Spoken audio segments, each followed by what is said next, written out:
Okay, thank you. Oh, I guess I'm a little shorter, so I will do my best here. Okay, let me just see. Okay, I've got this. All right, well, good afternoon, everyone. And actually, just looking at that slide, that doesn't look like me, so let me fix that. Okay, that's better. That's me. Hi, my name is Margot Paez. I'm a PhD candidate in civil engineering at the Georgia Institute of Technology. My scientific training is in physics, statistical climate modeling, robotics, and water resources. I'm also a climate activist, if you couldn't tell by that picture. There's been a lot printed in the media about Bitcoin's energy use. I started studying Bitcoin mining's climate impacts because I was concerned about what was being reported. As scientists, we must be skeptical, but also curious about a new technology like Bitcoin.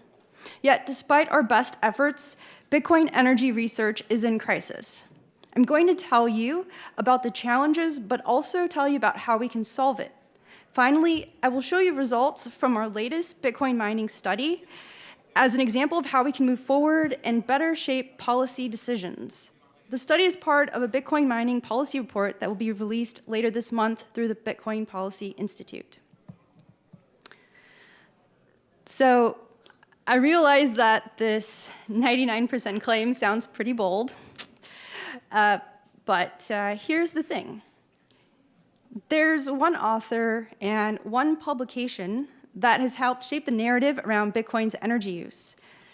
This is going to sound even bolder, but here goes. Their research cannot be trusted. You don't have to believe me. Researchers with decades of experience with improving data center energy studies have weighed in through responses and systematic reviews. These experts are skeptical of Bitcoin, but equally skeptical of extraordinary claims. I've presented several quotes on my slide that highlight the flaws of Mora et al. And Alex DeVries, also known as Digiconomist. DeVries' work and the Mora et al. Study have made the biggest impact on policy and public opinion, despite being the worst of their kind.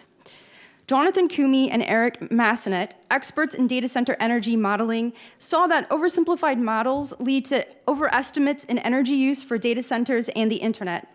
These researchers, along with computer scientists Ashish Sai and Harold Rankin, have shown us that most of the claims you've heard in the news about Bitcoin mining are not based in reality. The studies are too simplistic. They are fundamentally flawed and are lacking in the kind of scientific rigor you would find in other mature scientific fields. Policymakers beware. This is a crisis. But look, I'm hopeful because these excellent researchers have given us a clear outline of what we need to do to get out of this crisis. First, we need to collect bottom-up data from the industry. To get that data, we need to build cooperative relationships with the mining industry. Finally, we need to convince skeptics that this research is in everyone's best interest. Good science builds on past research. It stands on the shoulders of giants. I also believe in leading by example. We collected data from 10 companies across the US and Canada. This data was shared voluntarily. No incentives nor sticks were used. Getting this data was a Herculean task and took 5 months to collect. But I think no one else can say they've done this before. So while this is a small step, it's also a huge one. I'd like to thank the companies that participated for their open-minded risk-taking. Thank you.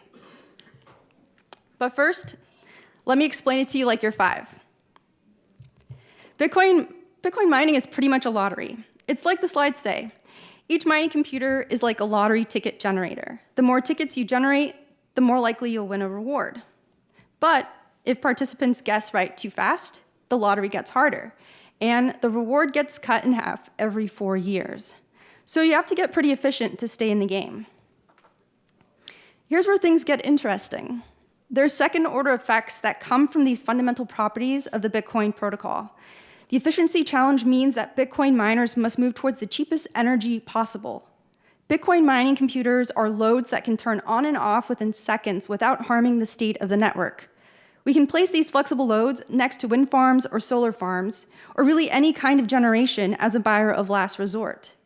But the important thing is that Bitcoin mining will more than likely co-locate with the cheapest kind of generation. Bitcoin mining could also be located on electrical grids with wasted energy sites like landfills, farms, or otherwise flared gas. But there's also a possibility that it could end up where pipeline gas is stranded. And while I don't have time to get into these complexities, these caveats must be considered carefully. They can also sign power purchase agreements with cheap energy like renewables and natural gas. Again, there are always caveats. One other novel case is reusing the wasted heat from the machines for all sorts of cool things, like greenhouse gases, like heating greenhouses or buildings, definitely not greenhouse gases.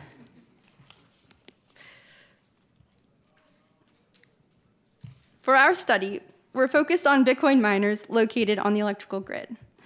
We're concerned with the data center's ability to power on and off within seconds. This flexibility is easy for Bitcoin miners because the network is distributed. So there's always at least one computer operating that can add transactions to the block and add that block to the blockchain. That's not always the case for data centers. Traditionally, data centers require very high reliability, or what we called here uptime. In fact, there's an industry standard called TIA 942 that has devised ratings for the kind of reliability that is expected. Rated 1 expects 99.671% uptime, and rated 4 expects 99.995 uptime, or less than a half an hour of downtime. So for our study, we asked, does flexibility promote decarbonization? Or in other words, what are the emissions avoided when the mining facility reduces its power consumption in a given hour compared to a data center that never turns off? We use energy consumption data over time from 8 of the 10 companies for this study. We eliminated 2 because, I'm talking way too slow, because there were issues with the data they submitted. So we created this model data center, which we assumed to have 100% uptime.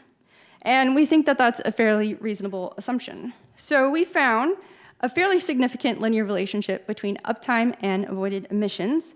This makes intuitive sense because if you aren't powered up, you're not producing emissions of any kind. We found a linear correlation of 84.3%, which is pretty high. But I'll caveat by saying that we don't have a lot of data, and if we could double that data we've collected, we'd have a higher confidence in this trend. But still, it's pretty close to this.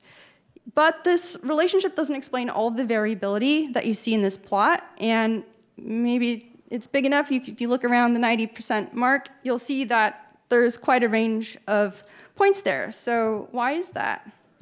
So if you recall, we defined uptime earlier. When we defined it, we were only concerned with hours when the miner did not power off in response to price or as part of a grid program that asked loads like Bitcoin mining facilities to reduce power in response to high demand. Everything else we called downtime.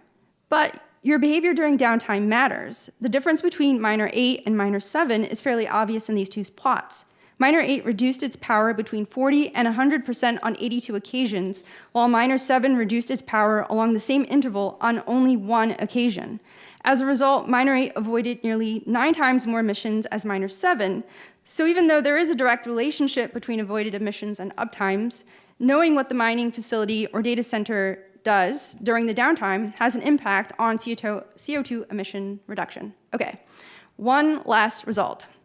So we've heard a lot in the news about Bitcoin miners powering off in Texas during winter storms. But Bitcoin miners have consistently said that they do power off when demand gets very high during a major weather event. By doing so, they claim that they're returning power to the grid so that grid operators can meet extreme demand and keep homes warm and basic services functioning. But we've never seen energy data that shows this. So did we find that? Well, maybe. Okay. All right. This button doesn't go very fast. Okay, there we go. Yes, we did. Yes. Okay. Oh, I'm glad you guys are awake. So here's the weather in Fort Worth, Texas. It got pretty chilly over several days in mid-January, as you can see, in that highlighted circle. And in fact, at one mining facility, it got as low as 6 degrees Fahrenheit, very, very, very cold.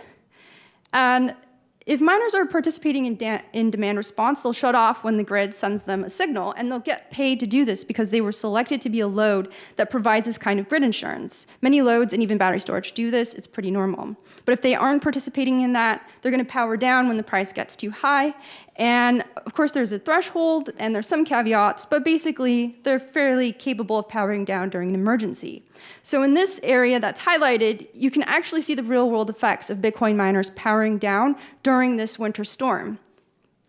One of the mining facilities in our study actually got a signal from ERCOT, and that's labeled as ERCOT signal, that told them that the demand was higher than the expected demand for that time, so please shut the heck down, and they did.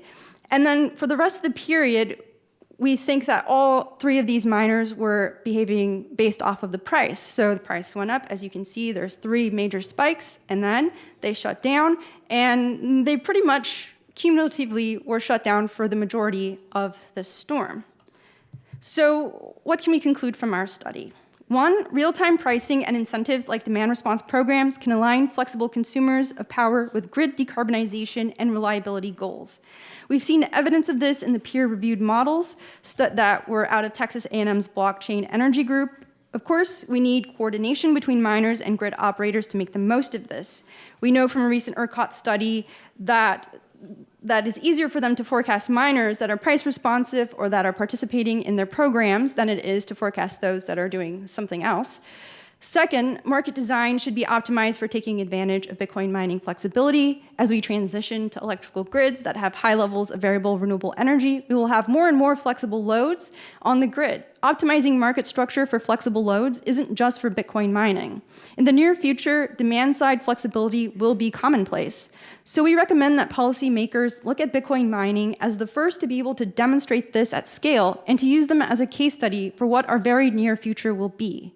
Shape policy that will utilize this technology for improved grid reliability, better price signaling, and for reducing greenhouse gas emissions. Okay, so finally, if I can still operate my tongue, finally, I'll leave you with this quote from Jonathan Koomey, one of my research heroes. "We urgently need measured data from Bitcoin mining facilities in the field, including characteristics of Bitcoin mining rigs and the power and cooling infrastructure needed to support them. Neither DeVries nor Bevan include much, if any, field data on actual equipment in real facilities. If we're going to get a better handle on Bitcoin electricity use, such field studies and data are vital. This is the foundation of my research on Bitcoin mining's energy use and climate impacts. If you work in the mining industry, this is your call to action. Please share your data with me so we can produce realistic models that better inform the public. Let's work together to help shape policymakers and grid operators make the best decisions for all stakeholders." So thank you to Clean Incentive for assisting with the avoided emission study. Thank you to the 10 mining companies that voluntarily shared data with us. Thank you to others in the industry who made calls and sent emails and made in-person intros so that I could reach as many companies as possible. Without you, this study would not be possible. Thank you, everyone, and please enjoy the rest of the Bitcoin mining section of the summit. I know that we can work together, academics, policymakers, environmental activists, and industry to solve the toughest issues we face today. Thank you.